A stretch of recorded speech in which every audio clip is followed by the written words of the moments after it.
ಪ್ರೀತಿಯ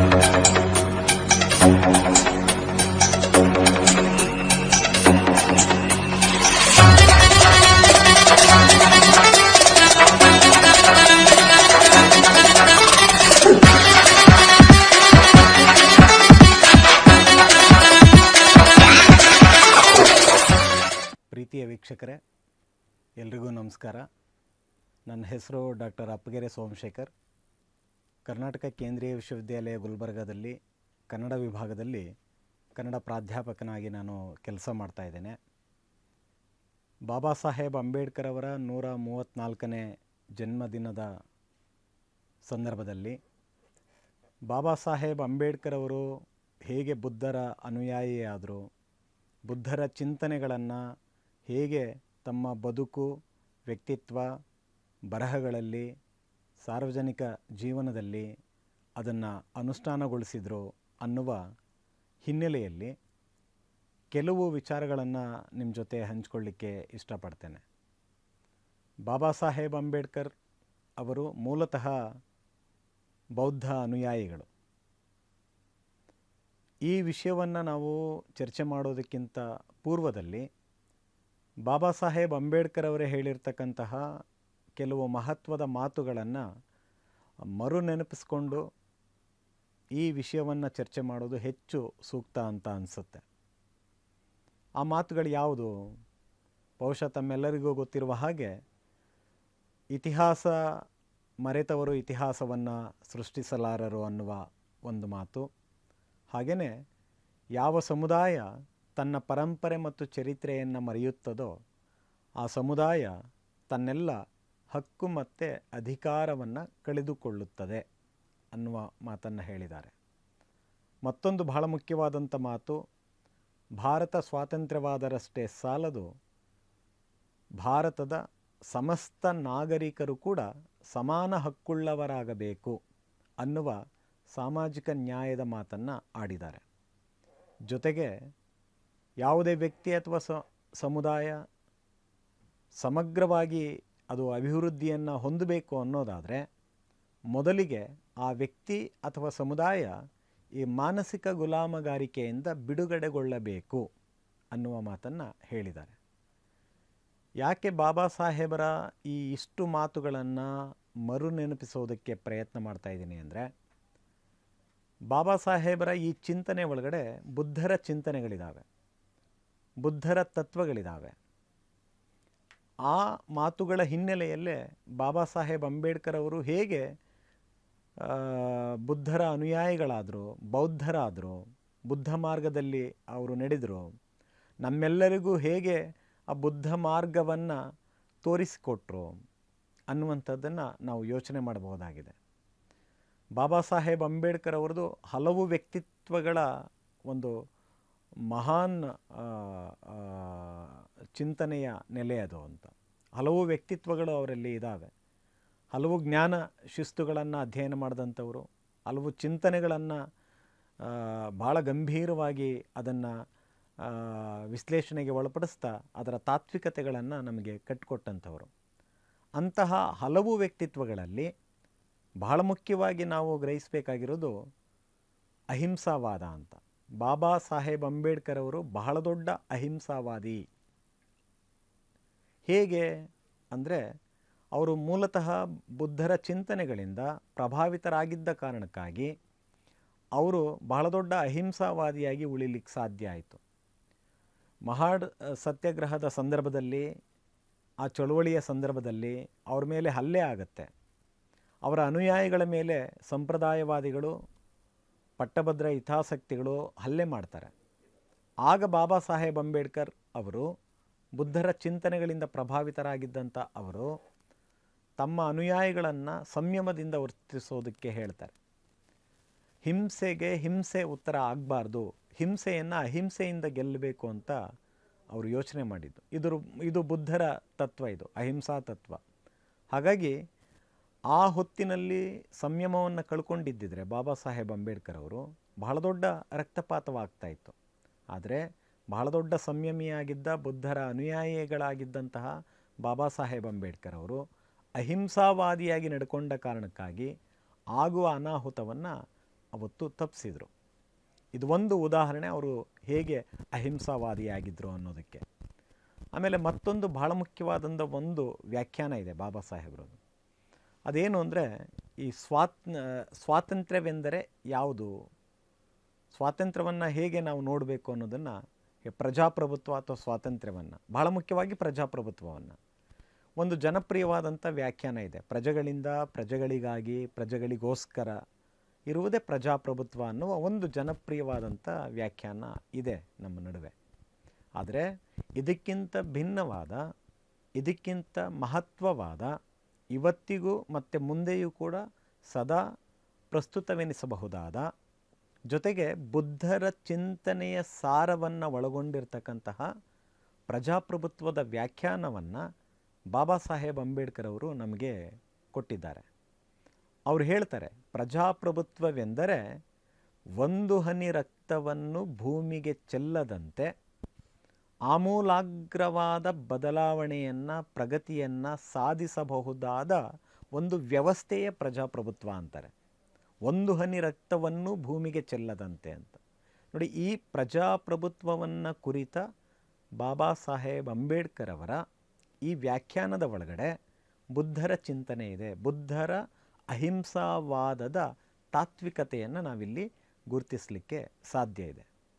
ಹೀಗೆ ಬಾಬಾ ಸಾಹೇಬ್ ಅಂಬೇಡ್ಕರ್ ಅವರು ಬುದ್ಧರನ್ನು ಪ್ರಸ್ತುತಗೊಳಿಸಿದ್ದಾರೆ, ಬುದ್ಧರ ಚಿಂತನೆಗಳನ್ನು ಪುನರುತ್ಥಾನಗೊಳಿಸಿದ್ದಾರೆ.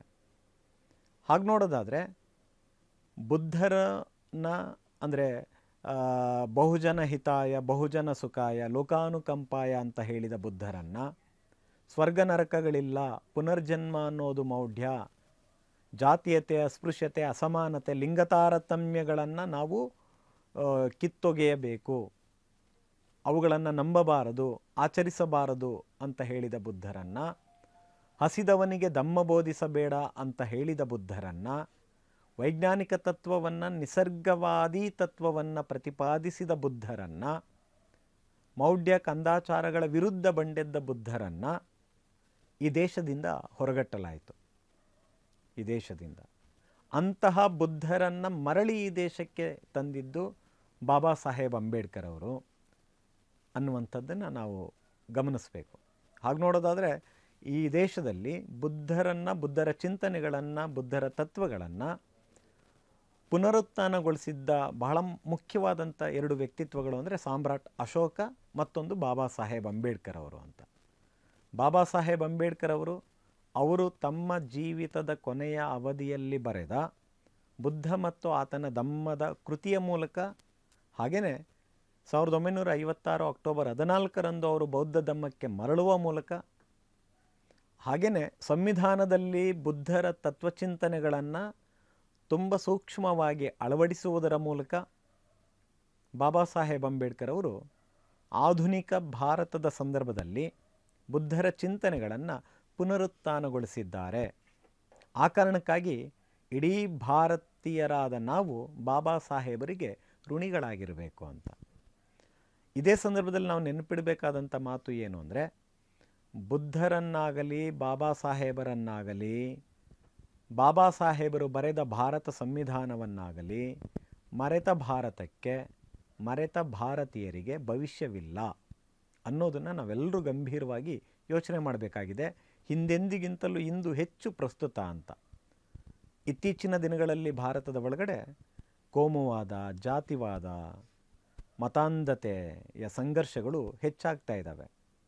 ಇಂಥ ಹೊತ್ತಲ್ಲಿ ಬುದ್ಧರ ಅಹಿಂಸಾ ತತ್ವವನ್ನು, ಬಾಬಾ ಸಾಹೇಬರ ವೈಚಾರಿಕತೆಯ ತತ್ವಗಳನ್ನು, ಸ್ವಾತಂತ್ರ್ಯ, ಸಮಾನತೆ, ಸಹೋದರತೆಯ ಚಿಂತನೆಗಳನ್ನು ನಾವು ಹೆಚ್ಚೆಚ್ಚು ಪ್ರಚಾರಗೊಳಿಸಬೇಕಾಗಿದೆ. ಆ ಮೂಲಕ ಬಹುತ್ವ ಭಾರತದ ತಾತ್ವಿಕತೆಯನ್ನು, ಅದರ ಮೌಲ್ಯವನ್ನು ನಾವು ಕಾಪಾಡಿಕೊಳ್ಬೇಕಾಗಿದೆ. ಬಾಬಾ ಸಾಹೇಬ್ ಅಂಬೇಡ್ಕರ್ ಅವರ ಬಹುದೊಡ್ಡ ಕನಸು ಏನಾಗಿತ್ತು ಅಂದರೆ, ಈ ಅಸಮಾನತೆಯ, ಜಾತಿ ವ್ಯವಸ್ಥೆ ಇರುವ, ಅಸ್ಪೃಶ್ಯತೆ ಇರುವ ಈ ಭಾರತವನ್ನು ಪ್ರಬುದ್ಧ ಭಾರತವನ್ನಾಗಿಸಬೇಕು ಅನ್ನೋದೇ ಬಾಬಾ ಸಾಹೇಬರ ಬಹುದೊಡ್ಡ ಕನಸಾಗಿತ್ತು ಅಂತ. ಆ ಹಿನ್ನೆಲೆಯಲ್ಲಿ ಬಾಬಾ ಸಾಹೇಬ್ ಅಂಬೇಡ್ಕರ್ ಅವರು ಬುದ್ಧರ ತತ್ವಗಳಿಗೆ, ಬುದ್ಧರ ಚಿಂತನೆಗಳಿಂದ ಪ್ರಭಾವಿತರಾಗಿದ್ದನ್ನು ನಾವು ಗಮನಿಸಬಹುದು ಅಂತ ಅನಿಸುತ್ತೆ. ಈ ಸಂದರ್ಭದಲ್ಲಿ ನಾವು ಕೇಳ್ಕೊಳ್ಬಹುದಾದಂಥ ಮತ್ತೊಂದು ಪ್ರಶ್ನೆ ಏನಂದರೆ,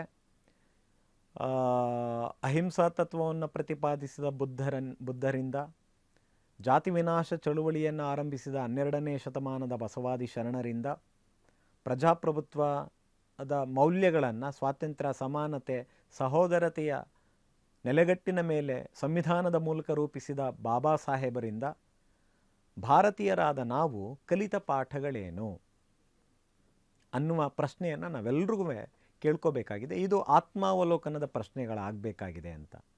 ಈ ಎಲ್ಲ ಸಮಾಜ ಪರಿವರ್ತನಾಕಾರರನ್ನು, ಅದು ಬುದ್ಧರಾದಿಯಾಗಿ ಬಸವಣ್ಣಾದಿ ಶರಣರನ್ನು ಒಳಗೊಂಡ ಹಾಗೆ ಕನಕದಾಸ, ಸರ್ವಜ್ಞ, ಜ್ಯೋತಿಬಾ ಫುಲೆ, ಗಾಂಧಿ, ವಿವೇಕಾನಂದ, ಬಾಬಾ ಸಾಹೇಬ್ ಅಂಬೇಡ್ಕರ್, ಇವರೆಲ್ಲರನ್ನು ನಾವು ಆಚರಿಸುತ್ತಿದ್ದೇವೆಯೇ ಹೊರತು ಅನುಸರಿಸುತ್ತಿಲ್ಲ. ಇದನ್ನು ನಾವೆಲ್ಲರೂ ಗಂಭೀರವಾಗಿ ಯೋಚನೆ ಮಾಡಬೇಕಾಗಿದೆ. ಬಹುಶಃ ಬಾಬಾ ಸಾಹೇಬ್ ಅಂಬೇಡ್ಕರ್ ಅವರ 134ನೇ ಜಯಂತಿಯನ್ನು ಆಚರಿಸುವುದರ ಜೊತೆಗೆ ಅವರ ತತ್ವಸಿದ್ಧಾಂತಗಳನ್ನು, ಅವರ ಚಿಂತನೆಗಳನ್ನು, ಅವರ ಮೌಲ್ಯಗಳನ್ನು ಅನುಸರಿಸುವುದರ ಮೂಲಕ ಈ ಜಯಂತಿಯನ್ನು ಇನ್ನಷ್ಟು ನಾವು ಮೌಲ್ಯೀಕರಿಸಬೇಕಾಗಿದೆ ಅಂತ ವೈಯಕ್ತಿಕವಾಗಿ ನನಗನ್ಸುತ್ತೆ. ಹಾಗಾದರೆ ಬಾಬಾ ಸಾಹೇಬ್ ಅಂಬೇಡ್ಕರ್ ಅವರು ನಾನಕ್ ಚಂದ್ರತ್ತು ಅವ್ರ ಜೊತೆ ಮಾತನಾಡುವಾಗ ಬಹಳ ಮುಖ್ಯವಾದಂಥ ಕೆಲವು ಹೊಣೆಗಾರಿಕೆಯ ಪ್ರಶ್ನೆಗಳನ್ನು ನಮ್ಮ ಮುಂದೆ ಬಿಟ್ಟು ಹೋಗಿದ್ದಾರೆ. ಅದು ಎಸ್ಪೆಷಲಿ ಈ ದೇಶದ ಡಿಪ್ರೆಸ್ಡ್ ಕ್ಲಾಸ್ ಅಂತ ಏನು ಅವ್ರು ಕರೀತಾ ಇದ್ರಲ್ಲ, ಅಥವಾ ಅಸ್ಪೃಶ್ಯ ಸಮುದಾಯಗಳು ಅಂತ ಏನಿದೆಯಲ್ಲ, ಮೂಲ ನಿವಾಸಿ ಸಮುದಾಯಗಳ ಮುಂದೆ ಅವರು ಇಟ್ಟು ಹೋದಂಥ ಹೊಣೆಗಾರಿಕೆಗಳು ಯಾವುದು? ನಾನಕ್ ಚಂದ್ರತ್ತು ಜೊತೆ ಮಾತನಾಡುವಾಗ ಇದನ್ನು ಭಾಳ ಸ್ಪಷ್ಟವಾಗಿ ಹೇಳ್ತಾರೆ. ಒಂದು, ಪೇ ಬ್ಯಾಕ್ ಟು ಸೊಸೈಟಿ. ಇನ್ನೊಂದು, ಶೋಷಿತ ಸಮುದಾಯಗಳು ಇತರೆ ಸಮುದಾಯಗಳ ಜೊತೆ ಒಂದು ಸಾಮರಸ್ಯದಿಂದ ಅವ್ರ ಜೊತೆ ಕೂಡಿಕೊಂಡು ಆಳುವ ವರ್ಗವಾಗಬೇಕು, ಅದನ್ನು ನಾನು ನೋಡಬೇಕು ಅನ್ನುವ ಮತ್ತೊಂದು ಹೊಣೆಗಾರಿಕೆಯನ್ನು ಮುಂದೆ ಇಟ್ಟು ಹೋಗಿದ್ದರು. ಆಮೇಲೆ ನಾವೆಲ್ಲ ಬೌದ್ಧರಾಗಬೇಕು ಅಂತ ಹೇಳಿದರು.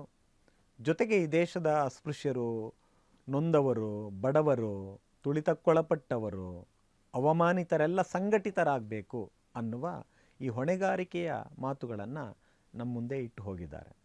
ಈ ಹೊಣೆಗಾರಿಕೆಗಳನ್ನು, ಈ ಜವಾಬ್ದಾರಿಯನ್ನು ನಾವು ಪ್ರಾಮಾಣಿಕವಾಗಿ ನಿಭಾಯಿಸಿದ್ದೀವ? ಬಾಬಾ ಸಾಹೇಬರ ಈ ಕನಸುಗಳನ್ನು ನಾವು ಸಾಕಾರಗೊಳಿಸಿದ್ದೀವ ಅನ್ನುವ ನಿಟ್ಟಿನಲ್ಲೂ ಕೂಡ ನಾವೆಲ್ಲರೂ ಯೋಚನೆ ಮಾಡಬೇಕಾಗಿದೆ ಅಂತ ಅನಿಸುತ್ತೆ. ಈ ಹೊಣೆಗಾರಿಕೆಗಳಲ್ಲಿ ಬಹಳ ಮುಖ್ಯವಾದಂಥದ್ದು ಏನು ಅಂದರೆ, ಈ ದೇಶದ ಅಸ್ಪೃಶ್ಯರು ಬೌದ್ಧರಾಗಬೇಕು. ಹಾಗಾಗಿ ದಲಿತರು ಬೌದ್ಧರಾಗದೆ ಭವಿಷ್ಯವಿಲ್ಲ ಅಂತ. ದಲಿತರು ಬೌದ್ಧರಾಗದೆ ಅಸ್ಪೃಶ್ಯತೆಯ ಕಳಂಕದಿಂದ ಅವ್ರಿಗೆ ಮುಕ್ತಿ ಇಲ್ಲ ಅನ್ನೋದನ್ನು ನಾವೆಲ್ಲರೂ ಅರ್ಥ ಮಾಡ್ಕೋಬೇಕಾಗಿದೆ. ಬಾಬಾ ಸಾಹೇಬ್ ಅಂಬೇಡ್ಕರ್ ತುಂಬ ದೀರ್ಘವಾದಂಥ ಅಧ್ಯಯನ, ಸೂಕ್ಷ್ಮವಾದಂಥ ಅಧ್ಯಯನದ ಮೂಲಕನೇ ನಮಗೆ ಈ ಬೌದ್ಧ ಮಾರ್ಗವನ್ನು ತೋರಿಸ್ಕೊಟ್ಟಿದ್ದಾರೆ. ಆ ನಿಟ್ಟಿನಲ್ಲಿ ನಾವೆಲ್ಲ ನಡೆಯೋದ್ರ ಮೂಲಕ ಬಾಬಾ ಸಾಹೇಬ್ ಅಂಬೇಡ್ಕರ್ ಅವರಿಗೆ ಗೌರವವನ್ನು ಸಲ್ಲಿಸಬೇಕಾಗಿದೆ ಅಂತ ನನಗೆ ಅನಿಸುತ್ತೆ. ಈಗ ಬಾಬಾ ಸಾಹೇಬ್ ಅಂಬೇಡ್ಕರ್ ಅವರ ಜೀವನ ತಮ್ಮೆಲ್ರಿಗೂ ಕೂಡ ಗೊತ್ತಿದೆ ಅದು.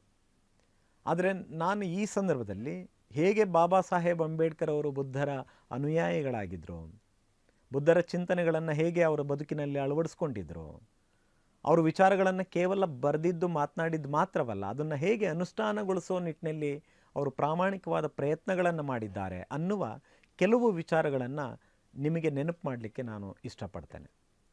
ಬುದ್ಧರ ಜೀವನ ಈ ಸಂದರ್ಭದಲ್ಲಿ ನನಗೆ ಅನಿಸೋದೇನೆಂದರೆ, ಬುದ್ಧರ ಜೀವನ, ಬಾಬಾ ಸಾಹೇಬ್ ಅಂಬೇಡ್ಕರ್ ಅವರ ಜೀವನ ಬುದ್ಧರಿಂದ ಆರಂಭಗೊಂಡು ಬುದ್ಧರಿಂದ ಕೊನೆಗೊಳ್ಳುತ್ತದೆ ಅಂತ. ಅದು ಹೇಗೆ? ಬಾಬಾ ಸಾಹೇಬ್ ಅಂಬೇಡ್ಕರ್ ಅವರು SSLCಯಲ್ಲಿ ಉತ್ತೀರ್ಣರಾದಾಗ ಅವರ ಬಡಾವಣೆಯ ಜನ ಅವರನ್ನು ಸನ್ಮಾನಿಸಬೇಕು ಅಂತ ಒಂದು ಸಮಾರಂಭವನ್ನು ಏರ್ಪಡಿಸ್ತಾರೆ. ಆ ಸನ್ಮಾನ ಸಮಾರಂಭದಲ್ಲಿ ಗುರುಗಳಾದಂಥ ಕೇಳುಸ್ಕರ್ ಅವರು ಬಾಬಾ ಸಾಹೇಬ್ ಅಂಬೇಡ್ಕರ್ ಅವರಿಗೆ, ಬಾಲಕರಾಗಿದ್ದಂಥ ವಿದ್ಯಾರ್ಥಿಯಾಗಿದ್ದಂತಹ ಬಾಬಾ ಸಾಹೇಬ್ ಅಂಬೇಡ್ಕರ್ ಅವರಿಗೆ ಕೇಳುಸ್ಕರ್ ಗುರುಗಳು ಬರೆದಂತಹ ಬುದ್ಧರ ಜೀವನ ಚರಿತ್ರೆ ಎನ್ನುವ ಪುಸ್ತಕವನ್ನು ಉಡುಗೊರೆಯಾಗಿ ಕೊಡ್ತಾರೆ.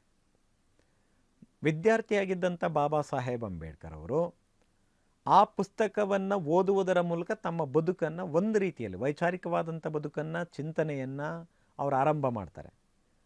ಈ ಹಿನ್ನೆಲೆಯಲ್ಲಿ ಬಾಬಾ ಸಾಹೇಬ್ ಅಂಬೇಡ್ಕರ್ ಅವರ ಬದುಕು ಬುದ್ಧರ ಚಿಂತನೆಯ ಓದಿನ ಮೂಲಕ ಆರಂಭಗೊಳ್ಳುತ್ತೆ.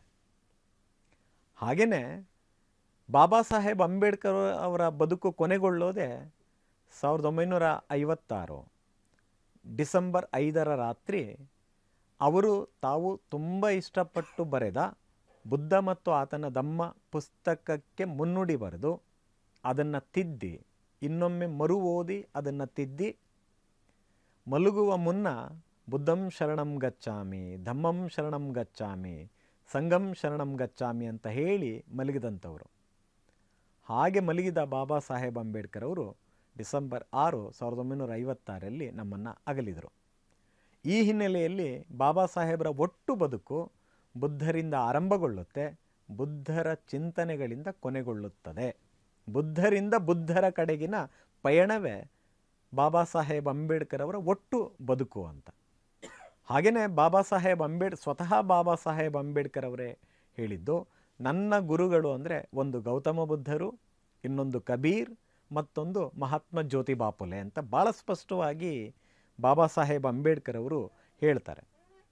ಈ ಹಿನ್ನೆಲೆಯಲ್ಲಿ ಬಾಬಾ ಸಾಹೇಬ್ ಅಂಬೇಡ್ಕರ್ ಅವರು ಹೇಗೆ ಬುದ್ಧರ ಚಿಂತನೆಗಳಿಂದ ಪ್ರಭಾವಿತರಾದರು, ಬುದ್ಧರ ಮಾರ್ಗದಲ್ಲಿ ಅವರು ನಡೆದರು ಅನ್ನೋದನ್ನು ಇವೆಲ್ಲವೂ ಕೂಡ ವಿವರಿಸುತ್ತೆ. ಈ ಸಂದರ್ಭದಲ್ಲಿ ನಾವು ಬಾಬಾ ಸಾಹೇಬ್ ಅಂಬೇಡ್ಕರ್ ಅವರು ಬುದ್ಧರನ್ನು ಕುರಿತು ಹೇಳಿರುವ ಕೆಲವು ಮಾತುಗಳನ್ನು ನೆನಪು ಮಾಡಿಕೊಳ್ಳೋದು ಹೆಚ್ಚು ಸೂಕ್ತ ಅಂತ ಅನಿಸುತ್ತೆ.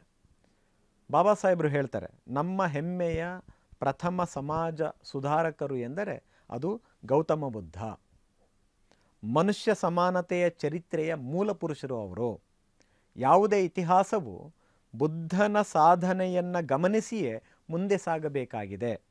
ಹಾಗಾಗಿ ಬುದ್ಧ ಶುದ್ಧಾಂಗವಾಗಿ ಸಮಾನತವಾದಿಯಾಗಿದ್ದರು, ಬಿಕ್ಕುಗಳಲ್ಲಿ ಬುದ್ಧರೂ ಕೂಡ ಒಬ್ಬ ಬಿಕ್ಕುವಾಗಿದ್ದರು ಅಂತ ಸ್ವತಃ ಬಾಬಾ ಸಾಹೇಬ್ರೆ ಈ ಮಾತುಗಳನ್ನು ಹೇಳ್ತಾರೆ.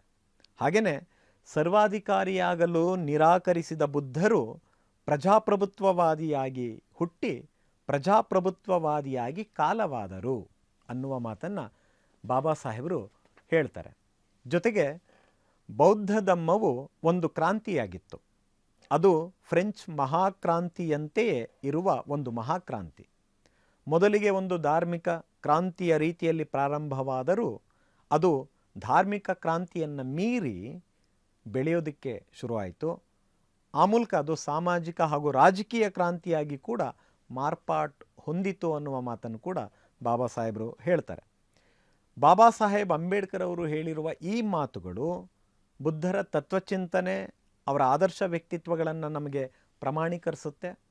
ಅದರ ಜೊತೆಗೆ ನಾನು ಯಾವ ಕಾರಣಕ್ಕಾಗಿ ಬುದ್ಧರ ಮಾರ್ಗದಲ್ಲಿ ನಾನು ನಡೆಯೋದಕ್ಕೆ ಇಷ್ಟಪಡ್ತೇನೆ, ಯಾವ ಕಾರಣಕ್ಕಾಗಿ ಬುದ್ಧರ ತತ್ವಚಿಂತನೆಗಳನ್ನು ನಾನು ಒಪ್ಕೊಂಡಿದ್ದೇನೆ ಅನ್ನುವುದಕ್ಕೆ ಒಂದು ಸ್ಪಷ್ಟನೆಯೂ ಕೂಡ ಬಾಬಾ ಸಾಹೇಬರ ಈ ಮಾತುಗಳಲ್ಲಿ ನಮಗೆ ಕಂಡು ಬರುತ್ತೆ.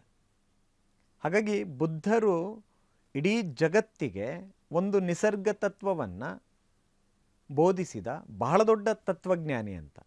ಇಡೀ ಜಗತ್ತಿನಲ್ಲಿ ಯಾರಾದರೂ ನನ್ನನ್ನು ಪ್ರಶ್ನೆ ಮಾಡಿ ಅಂತ ಹೇಳಿದ ವ್ಯಕ್ತಿ ಇದ್ದರೆ, ತತ್ವಜ್ಞಾನಿ ಇದ್ದರೆ, ಅದು ಮೊಟ್ಟ ಮೊದಲಿಗೆ ಗೌತಮ ಬುದ್ಧರು ಅಂತ. ನನ್ನನ್ನು ಪ್ರಶ್ನೆ ಮಾಡಿರಿ, ನಾನು ಹೇಳಿದ ವಿಚಾರಗಳನ್ನು ಏಕಾಏಕಿ ಒಪ್ಕೊಳ್ಬೇಡ್ರಿ, ವಿಮರ್ಶೆ ಮಾಡಿರಿ, ನಿಮಗೆ ಸರಿ ಕಂಡರೆ ಮಾತ್ರ ಒಪ್ಕೊಳ್ಳಿ ಅಂತ ಹೇಳಿದರು. ಯಾರೋ ಹಿರಿಯರು ಹೇಳಿದ್ದಾರೆ ಅಂತನೋ, ಶಾಸ್ತ್ರಗ್ರಂಥಗಳು ಹೇಳಿದ್ದಾವೆ ಅಂತನೋ, ಯಾರದೋ ಮೇಲಿನ ಭಯದಿಂದ ಭಕ್ತಿಯಿಂದ ಯಾವ ವಿಚಾರಗಳನ್ನು ಏಕಾಏಕಿ ವಿಮರ್ಶೆ ಮಾಡದೆ ಒಪ್ಪಿಕೊಳ್ಳಬೇಡ್ರಿ, ಅದನ್ನು ತರ್ಕಕ್ಕೆ ಒಳಪಡಿಸ್ರಿ, ವಿಮರ್ಶೆಗೆ ಒಳಪಡಿಸ್ರಿ, ಸರಿ ಕಂಡರೆ ಮಾತ್ರವೇ ಅದನ್ನು ಒಪ್ಕೊಳ್ಳಿ ಅಂತ ಹೇಳಿದ್ದು. ಅವರು ಎಂತಹ ಪ್ರಜಾಪ್ರಭುತ್ವವಾದಿಯಾಗಿದ್ದರು ಅಂದರೆ, ನನ್ನ ಧರ್ಮ ಒಂದೇ ಶ್ರೇಷ್ಠ ಅಂತ ನಾನು ಹೇಳೋದಿಲ್ಲ, ನನ್ನ ಧರ್ಮದ ವಿಚಾರಗಳನ್ನು ನೀವು ಕೇಳಿ, ಆನಂತರದಲ್ಲಿ ಇತರ ಧರ್ಮಗಳ ವಿಚಾರಗಳನ್ನು ಕೇಳಿಕೊಂಡು ಆ ಎಲ್ಲ ಧರ್ಮಗಳ ಜೊತೆಯಲ್ಲಿ ನನ್ನ ಧರ್ಮದ ಚಿಂತನೆಗಳನ್ನು ಇಟ್ಟು ಅದನ್ನು ಚರ್ಚೆಗೆ ಒಳಪಡಿಸಿ ವಿಮರ್ಶೆ ಮಾಡಿ ನೋಡ್ರಿ, ಆಗ ನಿಮಗೆ ಯಾವುದು ಸರಿ ಕಾಣುತ್ತೆ ಆ ಧರ್ಮವನ್ನು ನೀವು ಅನುಸರಿಸ್ರಿ ಅಂತ ಗೌತಮ ಬುದ್ಧರು ಹೇಳಿದರು. ಇದು ಅವರ ಪ್ರಜಾಪ್ರಭುತ್ವವಾದಿ ಚಿಂತನೆಗೆ ಬಹಳ ದೊಡ್ಡ ಮಾದರಿ. ಅವರೆಂತಹ ವೈಜ್ಞಾನಿಕ ಚಿಂತನೆ ಉಳ್ಳವರಾಗಿದ್ದರು. 6ನೇ ಶತಮಾನದಲ್ಲಿ 2500 ವರ್ಷಗಳಷ್ಟು ಹಿಂದೆನೇ ಬಹಳ ದೊಡ್ಡ ವೈಚಾರಿಕತೆಯನ್ನು ಪ್ರತಿಪಾದಿಸಿದ್ದಾರೆ ಗೌತಮ ಬುದ್ಧರು. ನಿಮ್ಮ ಪಂಚೇಂದ್ರಿಯಗಳ ಅನುಭವಕ್ಕೆ ಬಾರದ ಯಾವುದನ್ನೂ ಕೂಡ ನೀವು ಒಪ್ಪಬೇಡಿ ಅಂತ ಹೇಳಿದರು ಗೌತಮ ಬುದ್ಧರು. ಇದು ಬಹಳ ಮುಖ್ಯ ಅಂತ ನನಗನ್ಸುತ್ತೆ. ಜೊತೆಗೆ ನಿನ್ನರಿವೆ ನಿನಗೆ ಗುರು ಅನ್ನುವ ಮಾತಿರ್ಬೋದು, ಅಹಿಂಸಾ ತತ್ವ ಇರ್ಬೋದು, ಆಮೇಲೆ ನಾನು ಮೋಕ್ಷದಾತನಲ್ಲ ಮಾರ್ಗದಾತ ಅನ್ನುವ ಈ ಮಾತುಗಳು ಕೂಡ ಬಾಬಾ ಸಾಹೇಬ್ ಗೌತಮ ಬುದ್ಧರ ಚಿಂತನೆಗಳನ್ನು ಸ್ಪಷ್ಟಪಡಿಸುತ್ತೆ. ಈ ಎಲ್ಲ ಚಿಂತನೆಗಳು ಕೂಡ ಬಾಬಾ ಸಾಹೇಬ್ ಅಂಬೇಡ್ಕರ್ ಅವರ ಮೇಲೆ ಬಹಳ ದೊಡ್ಡ ಪ್ರಭಾವ ಬೀರಿದೆ. ಆ ಕಾರಣಕ್ಕಾಗಿ ಅವರು ಬುದ್ಧರ ಅನುಯಾಯಿಗಳಾಗಿದ್ದು. ಆಮೇಲೆ ಗೌತಮ ಬುದ್ಧರು ಮತ್ತು ಮಹಾವೀರರು ಸಮಕಾಲೀನರು. ಅವರಿಬ್ಬರು ಕೂಡ ಪ್ರತಿಪಾದಿಸಿದ ಒಂದು ದೊಡ್ಡ ತತ್ವ ಅಥವಾ ಚಿಂತನೆ ಯಾವುದು ಅಂದರೆ ಅಸಂಗ್ರಹ ತತ್ವ ಅಂತ. ಗೌತಮ ಬುದ್ಧರು ಹೇಳ್ತಾರೆ, ನಿಮ್ಮ ಅಗತ್ಯಕ್ಕಿಂತ ಮಿಗಿಲಾಗಿ ಆಹಾರವನ್ನಾಗಲಿ, ಭೂಮಿಯನ್ನಾಗಲಿ, ಸಂಪತ್ತನ್ನಾಗಲಿ, ಅಧಿಕಾರವನ್ನಾಗಲಿ ಸಂಗ್ರಹಿಸಬೇಡಿ ಅಂತ ಹೇಳಿದರು. ಕಾರ್ಲ್ ಮಾರ್ಕ್ಸ್ ಹುಟ್ಟುವುದಕ್ಕಿಂತ ಪೂರ್ವದಲ್ಲೇ ಈ ಅಸಂಗ್ರಹ ತತ್ವವನ್ನು ಮಾತನಾಡಿದರು. ಈ ಅಸಮಾನತೆಯನ್ನು ಹೋಗಲಾಡಿಸ್ಬೇಕು ಅಂತ ಮಾತನಾಡಿದರು. ಸಮಾನತೆಯ ತತ್ವಗಳನ್ನು ಮಾತನಾಡಿದರು. ಆ ಕಾರಣಕ್ಕಾಗಿ ಬಾಬಾ ಸಾಹೇಬ್ ಅಂಬೇಡ್ಕರ್ ಅವರು ಕಾರ್ಲ್ ಮಾರ್ಕ್ಸ್ ಮತ್ತು ಬುದ್ಧರ ಚಿಂತನೆಗಳನ್ನು ತೌಲನಿಕವಾಗಿ ಅವರು ಬರಹ ಮಾಡಿರುವಂಥದ್ದನ್ನು, ಚರ್ಚೆ ಮಾಡಿರುವಂಥದ್ದನ್ನು ಕೂಡ ನಾವು ಗಮನಿಸ್ತೀವಿ. ಬುದ್ಧರ ಈ ತತ್ವಗಳನ್ನು ನಾವೆಲ್ಲರೂ ತುಂಬ ಸೂಕ್ಷ್ಮವಾಗಿ ಗಮನಿಸಬೇಕಾಗಿದೆ. ಆಸೆಯೇ ದುಃಖಕ್ಕೆ ಮೂಲ ಅಂತ ಹೇಳಿದ ಬುದ್ಧರು ಸಮಾಜದಲ್ಲಿ ದುಃಖವಿದೆ, ದುಃಖಕ್ಕೆ ಕಾರಣವಿದೆ, ದುಃಖ ಪರಿಹಾರವಾಗಬಲ್ಲದು, ದುಃಖದ ಪರಿಹಾರಕ್ಕೆ ಮಾರ್ಗಗಳಿದ್ದಾವೆ ಅಂತ ಹುಡುಕಿದ್ರು, ಅದನ್ನು ಶೋಧಿಸಿದರು. ಹಾಗಾಗಿ ಬುದ್ಧರನ್ನು ದುಃಖಾನುಸಂಧಾನಿ ಅಂತ ಕರೀತಾರೆ. ದುಃಖದ ಜೊತೆ ಅನುಸಂಧಾನ ಮಾಡಿದಂಥವರು. ಅವರು ಕಾಡಿಗೆ ಹೋಗಿದ್ರು, ತಪಸ್ ಮಾಡಿದರು, ಉಪವಾಸ ಕೂತರು. ನಂತರ ಅವರು ಬಂದಿದ್ದೆಲ್ಲಿಗೆ ಅಂದರೆ ಕಾಡಿನಿಂದ ನಾಡಿಗೆ ಬಂದರು ಅಂತ. ಯಾಕೆಂದರೆ ಸಮಾಜದಲ್ಲಿ ದುಃಖವಿದೆ, ಸಮುದಾಯಗಳಲ್ಲಿ ದುಃಖವಿದೆ. ಆ ದುಃಖವನ್ನು ನಾವು ಪರಿಹರಿಸಬೇಕಾದ್ರೆ ನಾವು ಜನರ ಬಳಿಗೆ ಹೋಗಬೇಕು ಅಂತ, ಜನರ ಜೊತೆನೇ ನಾವು ಇರಬೇಕು ಅನ್ನುವ ಚರ್ಚೆಗಳನ್ನು ಮಾಡಿದ್ದನ್ನು ನಾವು ಗಮನಿಸ್ತೀವಿ. ಆ ಹಿನ್ನೆಲೆಯಲ್ಲೇ ಗೌತಮ ಬುದ್ಧರು ಬಹುಜನ ಹಿತಾಯ, ಬಹುಜನ ಸುಖಾಯ, ಲೋಕಾನುಕಂಪಾಯ ಅಂತ ಹೇಳಿದ್ದನ್ನು ನಾವು ಗಮನಿಸ್ತೀವಿ. ಗೌತಮ ಬುದ್ಧರು ಹೇಗೆ ನಿಸರ್ಗ ತತ್ವವನ್ನು ಪ್ರತಿಪಾದಿಸ್ತಾ ಇದ್ರು, ಮನುಷ್ಯರಷ್ಟೇ ನಿಸರ್ಗಕ್ಕೆ, ಪ್ರಾಣಿ ಪಕ್ಷಿಗಳಿಗೆ ದಯೆಯನ್ನು ಅವರು ಸದಾ ಬಯಸ್ತಾ ಇದ್ರು ಅನ್ನೋದು ಬುದ್ಧರ ಚಿಂತನೆಗಳಿಂದ ನಮಗೆ ಗೊತ್ತಾಗುತ್ತೆ. ನೋಡಿ, ಬುದ್ಧರ ದಯೆಯ ಚಿಂತನೆಯನ್ನು, ಕಾರುಣ್ಯದ ಚಿಂತನೆಯನ್ನು ಬಾಬಾ ಸಾಹೇಬ್ ಅಂಬೇಡ್ಕರ್ ಅವರು ಭಾಳ ದೊಡ್ಡ ಪ್ರಮಾಣದಲ್ಲಿ ಮೆಚ್ಚಿಕೊಂಡಿದ್ರು. ಅದನ್ನು ಬಾಬಾ ಸಾಹೇಬ್ ಅಂಬೇಡ್ಕರ್ ಅವರು ಸಂವಿಧಾನದಲ್ಲಿ ಆ ತತ್ವವನ್ನು ಅಳವಡಿಸಿದ್ದಾರೆ. ಈಗ ಸಂವಿಧಾನ ಅಂದರೆ ಕೇವಲ ಮನುಷ್ಯರ ಹಕ್ಕು ಬಾಧ್ಯತೆಗಳನ್ನು, ಕಾನೂನುಗಳನ್ನು ಒಳಗೊಂಡ ಗ್ರಂಥ ಮಾತ್ರ ಅಲ್ಲ. ಅದು ಮನುಷ್ಯರ ಜೊತೆಗೇ ಬಾಬಾ ಸಾಹೇಬರು ಸಂವಿಧಾನದ ಒಳಗಡೆ ಅಳವಡಿಸಿರುವ ಭಾಳ ಮುಖ್ಯವಾದ ತತ್ವ ಏನು ಅಂದರೆ, ಈ ಪ್ರಾಣಿ ಪಕ್ಷಿಗಳನ್ನು ನಾವು ಕಾಪಾಡಬೇಕು, ನದಿ ಸರೋವರಗಳನ್ನು ಕಾಪಾಡಬೇಕು, ನಿಸರ್ಗವನ್ನು ಕಾಪಾಡಬೇಕು, ಬೆಟ್ಟ ಗುಡ್ಡಗಳನ್ನು ಕಾಪಾಡಬೇಕು, ಅವುಗಳನ್ನು ಯಾವುದೇ ಕಾರಣಕ್ಕೂ ನಾಶಗೊಳಿಸಬಾರ್ದು. ಹಾಗೆ ಅವುಗಳನ್ನು ನಾಶಗೊಳಿಸುವವರ ವಿರುದ್ಧ ನಾನು ಕಾನೂನಿನ ಕ್ರಮ ಕೈಗೊಳ್ಳಬೇಕು ಅನ್ನುವ ಕಾನೂನನ್ನು ಸಂವಿಧಾನದಲ್ಲಿ ಅಳವಡಿಸಿದ್ದಾರೆ. ಇದು ಬಹಳ ಮುಖ್ಯವಾದಂಥ ಚಿಂತನೆ. ಇದು ಬುದ್ಧರ ಚಿಂತನೆಯನ್ನು ಬಾಬಾ ಸಾಹೇಬ್ ಅಂಬೇಡ್ಕರ್ ಹೇಗೆ ಸಂವಿಧಾನದಲ್ಲಿ ಕಾನೂನನ್ನಾಗಿ ಅವರು ಮಾರ್ಪಡಿಸಿದ್ದಾರೆ, ಆಧುನಿಕ ಕಾಲಕ್ಕೆ ತಕ್ಕ ಹಾಗೆ ಅದನ್ನು ಹೇಗೆ ರೂಪಾಂತರಗೊಳಿಸಿದ್ದಾರೆ ಅನ್ನೋದಕ್ಕೆ ಇದು ಒಂದು ಉದಾಹರಣೆ ಅನ್ನೋದನ್ನು ನಾವು ಗಮನಿಸಬೇಕು. ಗೌತಮ ಬುದ್ಧರು ನಿಸರ್ಗವಾದಿ ಅನ್ನೋದಕ್ಕೆ ಅವ್ರದ್ದೇ ಆದಂಥ ಒಂದು ಮಾತಿದೆ. ಅರಣ್ಯವೆಂದರೆ ಸಕಲ ಜೀವರಾಶಿಗಳ ಆಶ್ರಯ ತಾಣ, ತನಗಾಗಿ ಏನನ್ನೂ ಬೇಡದೆ ಬೇಡಿ ಬಂದವರಿಗೆ ತನ್ನೆಲ್ಲವನ್ನು ಧಾರೆ ಎರೆಯುತ್ತದೆ, ತನ್ನನ್ನು ಕಡಿಯಲು ಕೊಡಲಿ ತಂದವರಿಗೂ ನೆರಳು ನೀಡುತ್ತದೆ ಅಂತ ನಿಸರ್ಗವನ್ನು ಕುರಿತು ಗೌತಮ ಬುದ್ಧರು ಹೇಳಿದರು. ಅಂದರೆ ಅವರು ಹೇಗೆ ನಿಸರ್ಗ ಪ್ರಿಯರಾಗಿದ್ದರು ಅಂತ.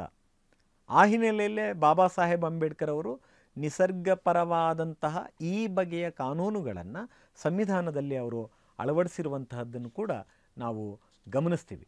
ಈ ಹಿನ್ನೆಲೆಯಲ್ಲೇ ಬಾಬಾ ಸಾಹೇಬ್ ಅಂಬೇಡ್ಕರ್ ಅವರು ಬುದ್ಧರ ಚಿಂತನೆಗಳಿಂದ ಪ್ರಭಾವಿತರಾಗಿದ್ದರು. ಹಾಗೆಯೇ ಬಹುಜನ ಹಿತಾಯ ಬಹುಜನ ಸುಖಾಯ ಅನ್ನುವ ತತ್ವಗಳನ್ನು, ಏನು ಲೋಕಾನುಕಂಪಾಯ ಅನ್ನುವ ತತ್ವಗಳನ್ನು ಬುದ್ಧರು ಏನು ಪ್ರತಿಪಾದಿಸಿದ್ರು ಅದನ್ನು ತಮ್ಮ ಸಂಘದಲ್ಲಿ ಅನುಷ್ಠಾನಕ್ಕೆ ತಂದರು. ಬುದ್ಧರ ಸಂಘದಲ್ಲಿ ಕೇವಲ ಯಾವುದೋ ಒಂದು ಜಾತಿ, ಒಂದು ಧರ್ಮ ಅಥವಾ ಒಂದು ಸಮುದಾಯದ ಹಿನ್ನೆಲೆಯವರು ಮಾತ್ರ ಇರಲಿಲ್ಲ. ಅಲ್ಲಿ ಎಲ್ಲ ಜಾತಿ ಹಿನ್ನೆಲೆಯ, ಎಲ್ಲ ಕಾಯಕದ ಹಿನ್ನೆಲೆಯವರು ಕೂಡ ಬುದ್ಧರ ಅನುಯಾಯಿಗಳಾಗಿದ್ದರು. ಮಹಿಳೆಯರು ಬುದ್ಧರ ಅನುಯಾಯಿಗಳಾಗಿದ್ದರು, ಭಿಕ್ಕುಣಿಯರಾಗಿದ್ದರು. ಅವರು ಮಹಿಳಾ ಸಮಾನತೆಯನ್ನು, ಸಾಮಾಜಿಕ ಸಮಾನತೆಯನ್ನು, ಸಾಮುದಾಯಿಕ ಸಮಾನತೆಯನ್ನು, ಕಾಯಕ ಸಮಾನತೆಯನ್ನು ಭಾಳ ಪ್ರಜ್ಞಾಪೂರ್ವಕವಾಗಿ ಅನುಷ್ಠಾನಗೊಳಿಸಿದರು ಅನ್ನೋದಕ್ಕೆ ಕೆಲವು ಉದಾಹರಣೆಗಳಿದ್ದಾವೆ. ಬುದ್ಧರ ಸಂಘದಲ್ಲಿ ಯಾರ್ಯಾರಿದ್ರು? ಬ್ರಾಹ್ಮಣರಾದಂಥ ಸಾರಿಪುತ್ತ, ಮೊಗ್ಗಲ್ಲಾನ, ದೊರೆ ಬಿಂಬಸಾರ, ದೊರೆ ಪಸೇನಜಿತು ಬುದ್ಧರ ಅನುಯಾಯಿಗಳಾಗಿದ್ದರು. ಉಪಾಲಿ ಎಂಬ ಕ್ಷೌರಿಕ ಇದ್ದರು. ಬೀದಿಗುಡಿಸುವ ಪೌರಕಾರ್ಮಿಕ ಸುನೀತ ಅವರ ಬಿಕ್ಕು ಆಗಿದ್ದರು, ಅವರ ಶಿಷ್ಯರಾಗಿದ್ದರು. ಸೋಪಕ ಸುಪ್ಪಿಯರೆಂಬ ಅಸ್ಪೃಶ್ಯರು ಕೂಡ ಇದ್ದರು. ಸುಮಂಗಲ ಎಂಬ ರೈತ ಬುದ್ಧರ ಶಿಷ್ಯರಾಗಿದ್ದರು. ಕುಷ್ಠರೋಗಿಯಾಗಿದ್ದಂತಹ ಸುಪ್ರಬುದ್ಧ, ಅವ್ರಿಗೂ ಕೂಡ ಬುದ್ಧ ಕಾರುಣ್ಯದಿಂದ ಶಿಷ್ಯತ್ವವನ್ನು ನೀಡಿದರು. ಧನ್ಯ ಎಂಬ ಕುಂಬಾರ, ಆಸ್ಥಾನದ ನರ್ತಕಿಯಾಗಿದ್ದಂಥ ಆಮ್ರಪಾಲಿ, ಮಹಾಪ್ರಜಾಪತಿ ಗೌತಮಿ, ಯಶೋಧರೆಯರನ್ನೂ ಒಳಗೊಂಡ ಹಾಗೆ ಭಿನ್ನ ಜಾತಿ, ಭಿನ್ನ ಕಾಯಕ, ಭಿನ್ನ ಸಮುದಾಯದ ಹಿನ್ನೆಲೆಯವರು ಗೌತಮ ಬುದ್ಧರ ಅನುಯಾಯಿಗಳಾಗಿದ್ದರು. ನೋಡಿ, ಇದು ಬಾಬಾ ಸಾಹೇಬ್ ಅಂಬೇಡ್ಕರ್ ಅವರು ಈ ಚಿಂತನೆಗಳಿಂದ ಪ್ರಭಾವಿತರಾಗಿಯೇ ಸಂವಿಧಾನದ ಪ್ರಿಯಾಂಬಲನ್ನು ಶುರು ಮಾಡುವಾಗ ಅವರು V the people of India ಅಂತ ಮಾತಾಡ್ತಾರೆ. ನಾವು ಭಾರತೀಯರು ಅಂತ, ಭಾರತೀಯರಾದ ನಾವು ಅಂತ.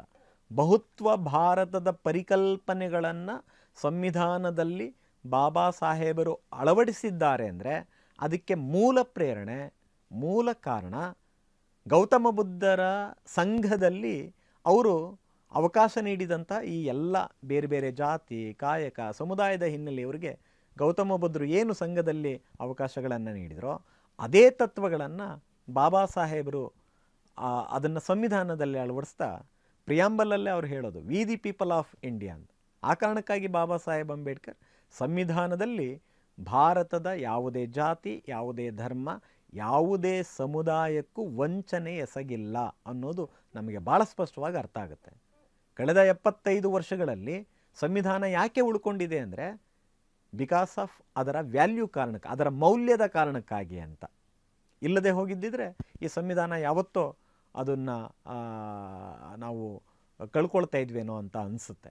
ಬಾಬಾ ಸಾಹೇಬ್ ಅಂಬೇಡ್ಕರ್ ಅವರು ರಚಿಸಿರುವ ಸಂವಿಧಾನದಲ್ಲಿ ಬುದ್ಧರ ಚಿಂತನೆಗಳಿದ್ದಾವೆ, ಬಸವಾದಿ ಶರಣರ ಚಿಂತನೆಗಳಿದ್ದಾವೆ. ಇವೆಲ್ಲವುಗಳಿಂದ ಜ್ಯೋತಿಬಾಪುಲೆಯವರ, ಶಾಹು ಮಹಾರಾಜ್ ಅವರ, ಕಬೀರ್ ಅವರ ಸಾಮಾಜಿಕ ನ್ಯಾಯ, ಸಮಾನತೆ, ಸಹೋದರತೆಯ ಮೌಲ್ಯಗಳು ಸಂವಿಧಾನದಲ್ಲಿ ಇರುವ ಕಾರಣಕ್ಕಾಗಿ ಆ ಸಂವಿಧಾನ ಇವತ್ತು ಗಟ್ಟಿಯಾಗಿ ಉಳ್ಕೊಂಡಿದೆ. ಸ್ನೇಹಿತರೆ, ಬಾಬಾ ಸಾಹೇಬ್ ಅಂಬೇಡ್ಕರ್ ಅವರು ಹೇಗೆ ಬುದ್ಧರ ಚಿಂತನೆಗಳನ್ನು ಅನುಷ್ಠಾನಕ್ಕೆ ತಂದರು ಅನ್ನೋದಕ್ಕೆ ಒಂದೆರಡು ಉದಾಹರಣೆಯನ್ನು ಕೊಡಬಹುದು ಅಂತ ಅನಿಸುತ್ತೆ. ಬಾಬಾ ಸಾಹೇಬ್ ಅಂಬೇಡ್ಕರ್ ಅವರು ಅಸ್ಪೃಶ್ಯ ಸಮುದಾಯಗಳಲ್ಲಿ ಚಾರಿತ್ರಿಕ ಪ್ರಜ್ಞೆಯನ್ನು ಎಚ್ಚರಿಸುವ ನಿಟ್ಟಿನಲ್ಲಿ ಭಾಳ ದೊಡ್ಡ ಕೆಲಸವನ್ನು ಮಾಡಿದ್ದಾರೆ. ಹಾಗೆಯೇ ಮೂಲ ನಿವಾಸಿಗಳಾದಂತಹ ಈ ದೇಶದ ಅಸ್ಪೃಶ್ಯರಿಗೆ ಬಹಳ ದೊಡ್ಡ ಐತಿಹಾಸಿಕ ಪರಂಪರೆ ಇದೆ ಅನ್ನೋದನ್ನು ಶೋಧಿಸಿಕೊಟ್ಟಂಥವರು ಬಾಬಾ ಸಾಹೇಬ್ ಅಂಬೇಡ್ಕರ್ ಅವರು. ಈ ದೇಶದ ತಳ ಸಮುದಾಯಗಳಿಗೆ, ಮೂಲ ನಿವಾಸಿಗಳಿಗೆ, ಅಸ್ಪೃಶ್ಯ ಸಮುದಾಯಗಳಿಗೆ ಒಂದು ಸಾಂಸ್ಕೃತಿಕ ಚರಿತ್ರೆ ಇದೆ ಅನ್ನೋದನ್ನು ತೋರಿಸಿಕೊಟ್ಟಂಥವರು ಬಾಬಾ ಸಾಹೇಬ್ ಅಂಬೇಡ್ಕರ್. ಅದಕ್ಕೊಂದು ಉದಾಹರಣೆ ಕೋರೆಗಾಂವ್ ಇತಿಹಾಸ ಇರಬಹುದು. ಮಹಾರ್ ರೆಜಿಮೆಂಟಿನ ಸಿದ್ದನಾಕ ಮತ್ತು ಅವರ ಅನುಯಾಯಿಗಳ ಚರಿತ್ರೆಯನ್ನು ನಮಗೆ ಹೆಕ್ಕಿಕೊಟ್ಟಂಥವರು ಬಾಬಾ ಸಾಹೇಬ್ ಅಂಬೇಡ್ಕರ್ ಅವರು. ಇದೇ ರೀತಿಯಲ್ಲಿ ಬುದ್ಧರ ಚರಿತ್ರೆಯನ್ನು ನಮಗೆ ಶೋಧಿಸಿಕೊಟ್ಟಂಥವರು. ನಾವೆಲ್ಲ ಬೌದ್ಧರು ಅಂತ, ನಾವು ಮೂಲ ಬೌದ್ಧರು ಅನ್ನೋದನ್ನು ಹೇಳ್ಕೊಟ್ಟಂಥವ್ರು. ಹಾಗೆ ನೋಡೋದಾದರೆ ಬಾಬಾ ಸಾಹೇಬ್ ಅಂಬೇಡ್ಕರ್ ಅವ್ರಿಗಿಂತ ಪೂರ್ವದಲ್ಲಿ ಈ ದೇಶದ ಅಸ್ಪೃಶ್ಯರು ಮೂಲತಃ ಬೌದ್ಧರು ಅಂತ ಹೇಳಿದ್ದು ಪಂಡಿತ್ ಅಯೋತಿದಾಸ್ ಅವರು. ನಂತರದಲ್ಲಿ ಬಾಬಾ ಸಾಹೇಬ್ ಅಂಬೇಡ್ಕರ್ ಅವರು ಇದನ್ನು ಹೇಳ್ತಾರೆ, ನಾನು ಹಿಂದುವಾಗಿ ಹುಟ್ಟಿದ್ದೇನೆ, ಆದರೆ ಹಿಂದುವಾಗಿ ಮಾತ್ರ ಸಾಯೋದಿಲ್ಲ ಅನ್ನುವ ಮಾತನ್ನು ಏನು ಹೇಳಿದ್ರೋ ಆ ಮಾತಿಗೆ ತಕ್ಕ ಹಾಗೆ ನಡ್ಕೊಂಡ್ರು ಅವರು ಅಂತ ತಮ್ಮೆಲ್ಲರಿಗೂ ಕೂಡ ಗೊತ್ತಿದೆ. ಬಾಬಾ ಸಾಹೇಬ್ ಅಂಬೇಡ್ಕರ್ ಬುದ್ಧರ ಚಿಂತನೆಗಳನ್ನು ಸಾರ್ವಜನಿಕವಾಗಿ ಅದನ್ನು ಅನುಷ್ಠಾನಗೊಳಿಸೋ ನಿಟ್ಟಿನಲ್ಲಿ ಎಷ್ಟು ಕೆಲಸ ಮಾಡಿದ್ದಾರೆ ಅಂದರೆ, ಅವರು ಸ್ಥಾಪಿಸಿದ ಅವರ ಎಲ್ಲ ಶಿಕ್ಷಣ ಸಂಸ್ಥೆಗಳಿಗೆ ಬುದ್ಧರ ಹೆಸರುಗಳನ್ನೇ ಅವರು ಇಟ್ಟಿರುವಂಥದ್ದನ್ನು ನಾವು ಗಮನಿಸ್ತೀವಿ. ಅವರ ಸಂಘ ಸಂಸ್ಥೆಗಳಿಗಿರ್ಬೋದು, ಶೈಕ್ಷಣಿಕ ಸಂಸ್ಥೆಗಳಿಗಿರ್ಬೋದು. ಉದಾಹರಣೆಗೆ Siddhartha college of science and arts ಇರ್ಬೋದು, Siddhartha college of law, Siddhartha commerce college, Bharatiya Bauddha Mahasabha, ಇವರಿಟ್ಟಿರುವ ಈ ಹೆಸರುಗಳೆಲ್ಲವೂ ಕೂಡ ಬುದ್ಧರನ್ನು ಪ್ರತಿನಿಧಿಸುತ್ತವೆ. ಮತ್ತೆ ಮತ್ತೆ ಬುದ್ಧರನ್ನು ನಮಗೆ ನೆನಪು ಮಾಡಿಕೊಡುತ್ತವೆ. ಅದನ್ನು ನೆನಪು ಮಾಡಿಕೊಡಬೇಕು ಅನ್ನೋ ಕಾರಣಕ್ಕಾಗಿಯೇ ಬಾಬಾ ಸಾಹೇಬ್ ಅಂಬೇಡ್ಕರ್ ಅವರು ಭಾಳ ಪ್ರಜ್ಞಾಪೂರ್ವಕವಾಗಿಯೇ ಕಾನ್ಷಿಯಸ್ ಆಗಿಯೇ ಬುದ್ಧರ ಹೆಸರುಗಳನ್ನು ಮತ್ತೆ ಮತ್ತೆ ಅವರು ಬಳಸಿರುವಂಥದ್ದನ್ನು ನಾವು ಗಮನಿಸ್ತೀವಿ.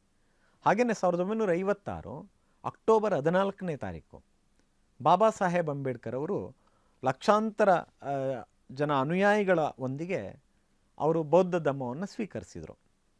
ಬೌದ್ಧ ಧಮ್ಮವನ್ನು ಸ್ವೀಕಾರ ಮಾಡಲಿಕ್ಕೆ ಒಂದು ಸಮಾವೇಶವನ್ನು ಆಯೋಜನೆ ಮಾಡಲಿಕ್ಕೆ ಅವರು ಬೇರೊಂದು ಸ್ಥಳವನ್ನು ನಿಗದಿ ಮಾಡಿರ್ತಾರೆ.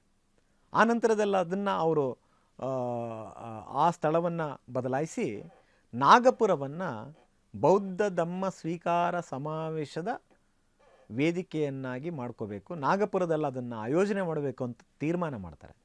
ಆ ಸಂದರ್ಭದಲ್ಲಿ ಕೇಸರಿ ಪತ್ರಿಕೆಯಲ್ಲಿ ಅವತ್ತಿನ ಸಂಪ್ರದಾಯವಾದಿಗಳು, ಮೂಲಭೂತವಾದಿಗಳು ಬಾಬಾ ಸಾಹೇಬರ ಈ ನಡಿಗೆಯನ್ನು ವಿರೋಧಿಸಿ ಲೇಖನಗಳನ್ನು ಬರೀತಾರೆ.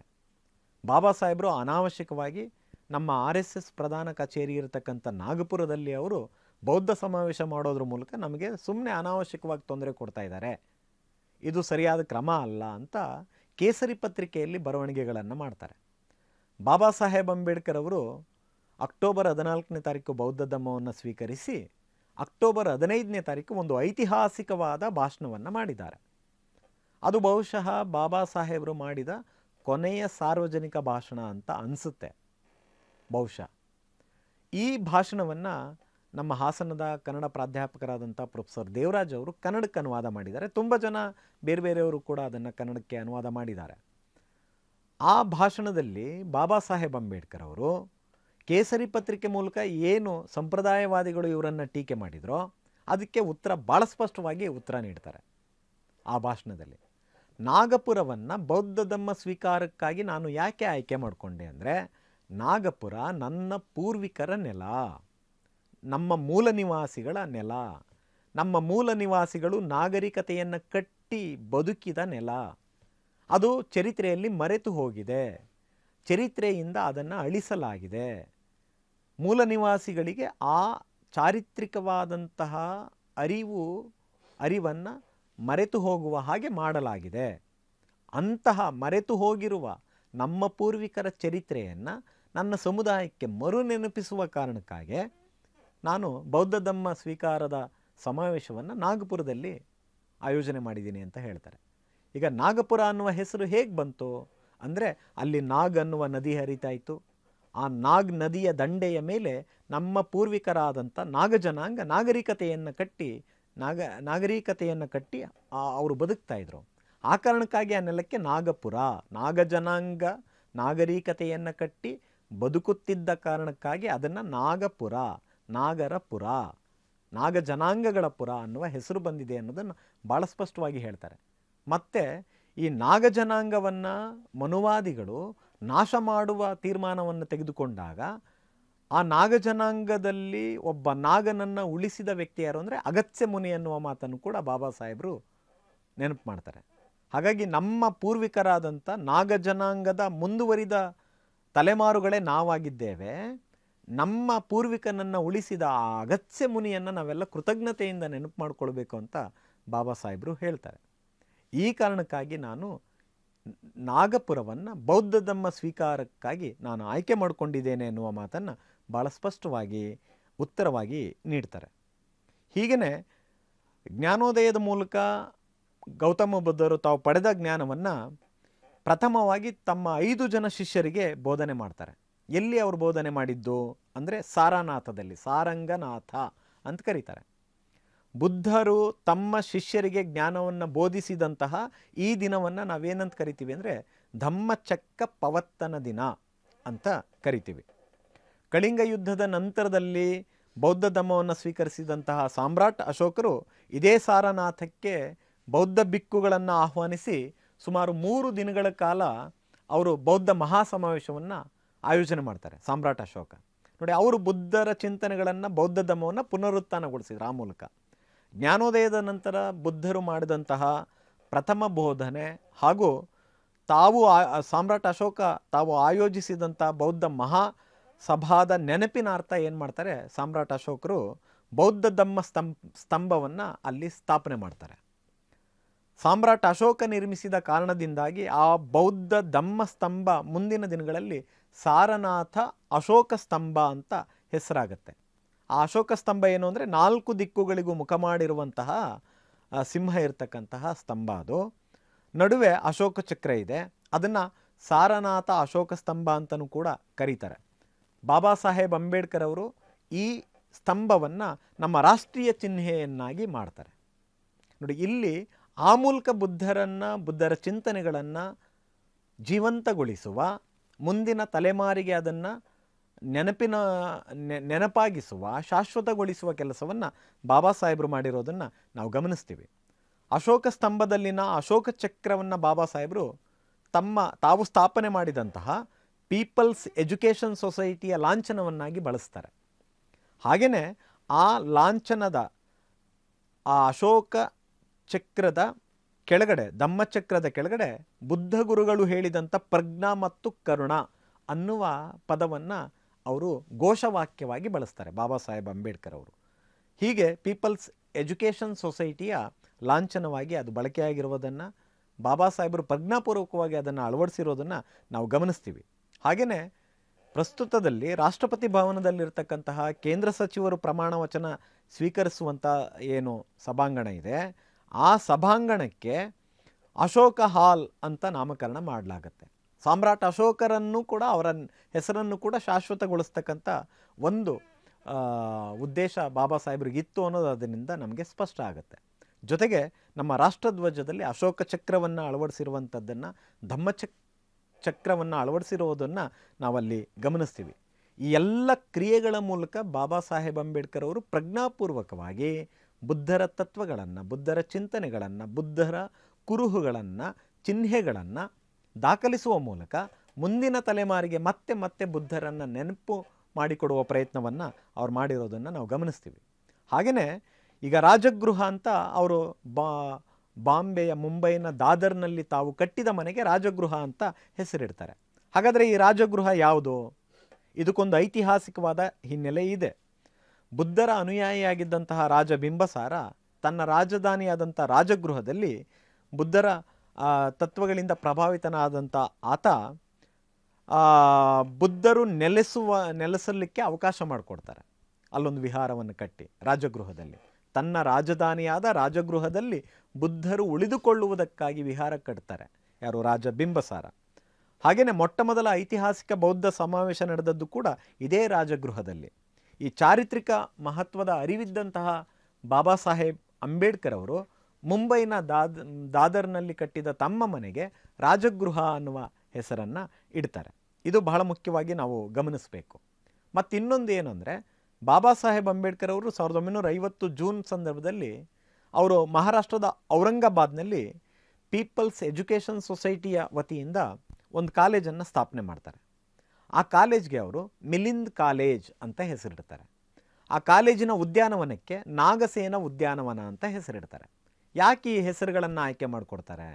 ಇದಕ್ಕೊಂದು ಚಾರಿತ್ರಿಕ ಹಿನ್ನೆಲೆ ಇದೆ. ಬಾಬಾ ಸಾಹೇಬ್ ಅಂಬೇಡ್ಕರ್ ಎಂತಹ ಐತಿಹಾಸಿಕ ವ್ಯಕ್ತಿ, ಅವರು ಬಹಳ ದೊಡ್ಡ ಹಿಸ್ಟೋರಿಯನ್ ಅನ್ನುವುದಕ್ಕೆ ಇದೆಲ್ಲ ಸಾಕ್ಷಿ ಅಂತ. ಮೂಲ ನಿವಾಸಿಗಳ ಚರಿತ್ರೆಯನ್ನು ಮೊಟ್ಟ ಮೊದಲಿಗೆ ತುಂಬ ಅಧಿಕೃತವಾಗಿ ಪುನರುತ್ಥಾನಗೊಳಿಸುವ ಮೂಲಕ, ಪುನರ್ನೆನಪಿಸುವ ಮೂಲಕ ಈ ದೇಶದ ಮೂಲ ನಿವಾಸಿಗಳಿಗೆ ಒಂದು ದೊಡ್ಡ ಸಾಂಸ್ಕೃತಿಕ ಇತಿಹಾಸವಿದೆ ಅನ್ನೋದನ್ನು ತೋರಿಸಿಕೊಟ್ಟಿದ್ದು ಬಾಬಾ ಸಾಹೇಬ್ ಅಂಬೇಡ್ಕರ್ ಅನ್ನೋದಕ್ಕೆ ಇವೆಲ್ಲ ಸಾಕ್ಷಿ. ಈಗ ಮಿಲಿಂದ ಅನ್ನುವಂಥವ್ರು ಯಾರಂದರೆ, ಈತ ಅಲೆಕ್ಸಾಂಡರನ ಮೊಮ್ಮಗ, ಮಿನಾಂಡರ್ ಅಂತ. ಈತನ ಮೂಲ ಹೆಸರು ಮಿನಾಂಡರ್ ಅಂತ, ಅದು ಮಿಲಿಂದ ಅಂತ ಆಗುತ್ತೆ. ಈತ ಬುದ್ಧರ ಚಿಂತನೆಗಳಿಂದ ಪ್ರಭಾವಿತನಾದಂಥ ಮಿನಾಂಡರ್ ಆರ್ ಮಿಲಿಂದ ಭಾರತಕ್ಕೆ ಬರ್ತಾರೆ. ಬುದ್ಧರ ಅನುಯಾಯದಂಥ ನಾಗಸೇನನ ಜೊತೆ ಸಂವಾದ ಮಾಡ್ತಾರೆ. ದೀರ್ಘವಾದ ಚರ್ಚೆ ನಡೆದಿದೆ ಇಬ್ರಿಗೂ. ಬುದ್ಧರ ತತ್ವಗಳು ಯಾವ ಕಾರಣಕ್ಕಾಗಿ ಮುಖ್ಯ, ಅವೇನನ್ನು ಹೇಳುತ್ತೆ, ಅದರ ತಾತ್ವಿಕತೆ ಏನು, ಇದರ ಕುರಿತು ಇಬ್ಬರ ನಡುವೆ ತುಂಬ ಚರ್ಚೆಗಳು ನಡೆದಿದ್ದಾವೆ. ನಾಗಸೇನ, ಬುದ್ಧರ ಅನುಯಾಯಿಯಾದಂಥ ನಾಗಸೇನ, ಅಲೆಕ್ಸಾಂಡರನ ಮೊಮ್ಮಗನಾದಂಥ ಮಿನಾಂಡರ್ ಆರ್ ಮಿಲಿಂದ, ಇವರಿಬ್ಬರ ನಡುವೆ ನಡೆದ ಚರ್ಚೆ ಮಿಲಿಂದ ಪನ್ನಹ ಅಂತ ಪುಸ್ತಕ ಆಗಿದೆ. ಈ ಪುಸ್ತಕವನ್ನು GP ರಾಜರತ್ನಂ ಅವರು ಕನ್ನಡಕ್ಕೆ ತಂದಿದ್ದಾರೆ, ಮಿಲಿಂದನ ಪ್ರಶ್ನೆಗಳು ಅಂತ. ಬಾಬಾ ಸಾಹೇಬ್ ಅಂಬೇಡ್ಕರ್ ಅವರಿಗೆ ಈ ಚರಿತ್ರೆಯ ಅರಿವಿದ್ದ ಕಾರಣಕ್ಕಾಗಿ ಔರಂಗಾಬಾದ್ನಲ್ಲಿ ತಾವು ಸ್ಥಾಪನೆ ಮಾಡಿದ ಕಾಲೇಜಿಗೆ ಮಿಲಿಂದ್ ಕಾಲೇಜ್ ಅಂತ ಹೆಸರಿಡ್ತಾರೆ.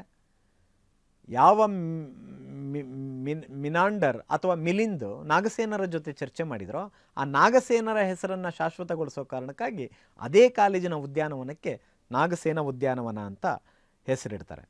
ನೋಡಿ, ಇದು ಬಹಳ ಮುಖ್ಯವಾಗಿ ನಾವೆಲ್ಲ ಗಮನಿಸಬೇಕಾದಂತಹ ಅಂಶಗಳು ಅಂತ. ಆಮೇಲೆ 1956ರ ಸಂದರ್ಭದಲ್ಲಿ ಬಾಬಾ ಸಾಹೇಬ್ ಅಂಬೇಡ್ಕರ್ ಅವರು ಪ್ರಕಟಿಸಿದ ಪತ್ರಿಕೆಗೆ ಪ್ರಬುದ್ಧ ಭಾರತ ಅಂತ ಹೆಸರಿಡ್ತಾರೆ. ಮೊದಲು ಅದು ಮೂಕನಾಯಕ ಅಂತ, ಬಹಿಷ್ಕೃತ ಭಾರತ ಅನ್ನುವ ಪತ್ರಿಕೆಗಳನ್ನು ನಡೆಸಿದಂಥ ಬಾಬಾ ಸಾಹೇಬ್ ಅಂಬೇಡ್ಕರ್ ಅವರು ಕೊನೆಗೆ ಅವರು ನಂತರ ನಡೆಸಿದ ಪತ್ರಿಕೆಗೆ ಪ್ರಬುದ್ಧ ಭಾರತ ಅನ್ನುವ ಹೆಸರನ್ನು ಇಟ್ಟಿದ್ದನ್ನು ನಾವು ಗಮನಿಸ್ತೀವಿ.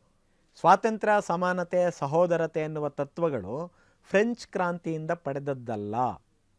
ಸಂವಿಧಾನದ ಪ್ರಸ್ತಾವನೆಯಲ್ಲಿ ಹೇಳಲಾಗಿರುವ ಈ 3 ತತ್ವಗಳನ್ನು ನಾನು ನನ್ನ ಗುರುವಾದ ಬುದ್ಧರಿಂದ ಪಡೆದುಕೊಂಡಿದ್ದೇನೆ ಅಂತ ಭಾಳ ಸ್ಪಷ್ಟವಾಗಿ ಬಾಬಾ ಸಾಹೇಬ್ ಅಂಬೇಡ್ಕರ್ ಅವರು ಹೇಳ್ತಾರೆ.